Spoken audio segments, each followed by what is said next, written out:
Hi hello welcome to post 360. నేను మీ మురళీ రాపల్లి.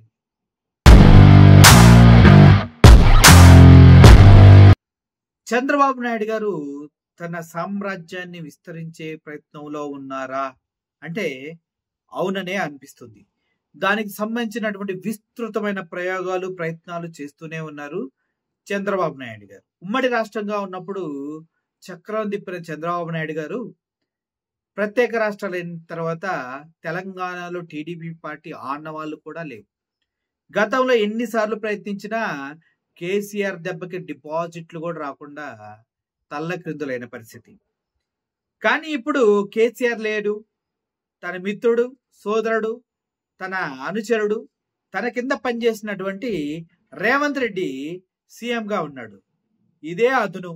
కేసీఆర్ లేడు, రేవంత్ రెడ్డి అసలు పేరేం లేదు. రేవంత్ రెడ్డిని చిన్నపిల్లలు అడిగినా కూడా ఏం చేయట్లేదని చెప్తూ ఉన్నారు. సో 6 గ్యారెంటీలు లేవు, వైఎస్ఆర్సీపీ పార్టీ తెలంగాణ లేదు. సో ఇప్పుడు ఫుల్ ఫ్లెడ్జ్డ్ గా స్కెచ్ చేస్తున్నట్టు తెలుస్తుంది. తెలంగాణలో తెలుగుదేశం పార్టీకి పూర్వ వైభవం తీసుకురావాలనే ప్రయత్నం చేస్తున్నట్టు తెలుస్తుంది. దానికి తగ్గట్టుగానే పావులు కదుపుతున్నారంటే చంద్రబాబు నాయుడు గారు ఇక్కడ నుంచి ఇక్కడ, ఇక్కడ నుంచి ఇక్కడ, ఇక్కడిక్కడ కొట్టాలి, ఇక్కడిక్కడ కొట్టాలి. ఎందుకంటే ఆల్రెడీ ప్లాన్ రెడీ అయింది. అందుకోసమే ప్రశాంత్ కిషోర్ తోటి, అదేవిధంగా political strategist show time Robin శర్మలతోటి ఆయన మీటింగ్ జరగడం జరిగింది ఈరోజు.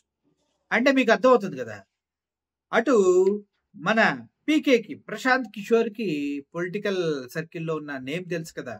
మనోడు ఎక్కడికి వెళ్తే అక్కడ ఆయన నమ్ముకున్న పార్టీని నిలబెడతాడని ఒక రకమైనటువంటి నేమ్ అయితే ఉంది. కానీ అది చాలా వరకు అవాస్తవమే. ఆయన సపోర్ట్ చేసిన చాలా పార్టీలు ఓడిపోవడం జరిగింది. రీసెంట్ గా ఆయన కూడా పార్టీ పెట్టి ఘోర పరాజయం పొందడం కూడా జరిగింది. అది పక్కన పెట్టేద్దాం. ఇప్పుడు ఈ షో టైం స్ట్రాటజిస్ట్ ఎవరైతే ఉన్నారో, political strategist show time Robin శర్మల్ని కలవడానికి యొక్క ప్రత్యేకత ఏంటి అంటే కంపల్సరిగా తెలంగాణలో టీడీపీకి పూర్వ వైభవం తేవాలి, ఎలా ఎక్కడి నుంచి స్టార్ట్ చేయాలి అనే విధంగా కార్యాచరణ ముందుకెళ్తున్నట్టు తెలుస్తుంది. చంద్రబాబు నాయుడు గారితో పాటు లోకేష్ బాబు గారు కూడా వీళ్ళిద్దరిని కలవడం జరిగిందంట.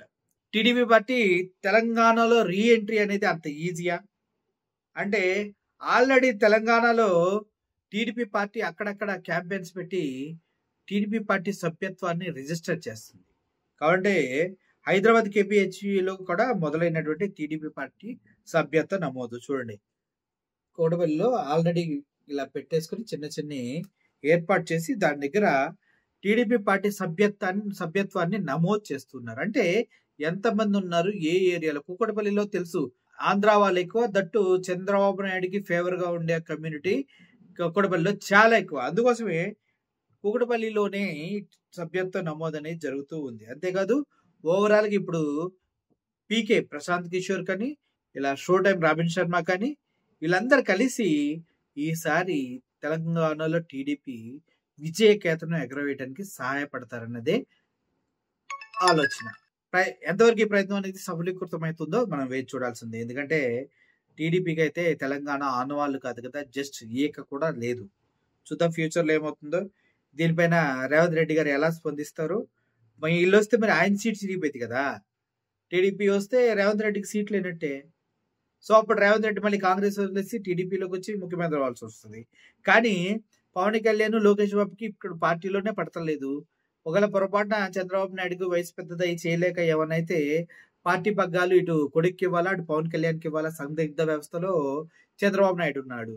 ఒకవేళ తెలంగాణ, ఆంధ్రాలో అయితే అక్కడ ఎక్కడో ఒక పవన్ కళ్యాణ్ ఒక దగ్గర, ఇంకో దగ్గర లోకేష్ గారు ఉండొచ్చు. అలా ట్రై చేయొచ్చు. కానీ పవన్ కళ్యాణ్ ఆల్రెడీ బీజేపీతో కుమ్మక్కయ్యారనేసి బయట చాలా చాలా రూమర్స్ వస్తూనే ఉన్నాయి. సో ఈ కారణంగా మనం చూసుకున్నట్లయితే నిజంగా గట్టిగా ప్రయత్నించి బీజేపీ తరఫున పవన్ కళ్యాణ్ గెలిస్తే చంద్రబాబు నాయుడు, లోకేష్ బాబు తట్టా పుట్టా సర్దుకొని మళ్ళీ ఇంకొక 5-10 సంవత్సరాలు ఇంట్లో కూర్చోవాల్సి వస్తుంది. వీటన్నిటిని ఆలోచించిన చంద్రబాబు నాయుడు గారు ఇటు తెలంగాణలో కూడా ఒకసారి అడుగు పెడదామనే ప్రయత్నం చేస్తున్నట్టు తెలుస్తుంది. అక్కడ పోతే ఇక్కడ, ఇక్కడ పోతే అక్కడ, ఎక్కడో అక్కడ అధికారంలో ఉండాలన్నదే చంద్రబాబు నాయుడు గారి ఆలోచన నేను అన్న విధంగా తెలుస్తుంది. చూద్దాం ఏమవుతుందో. Thank you for watching this video. Murali signing off. Thank you so much.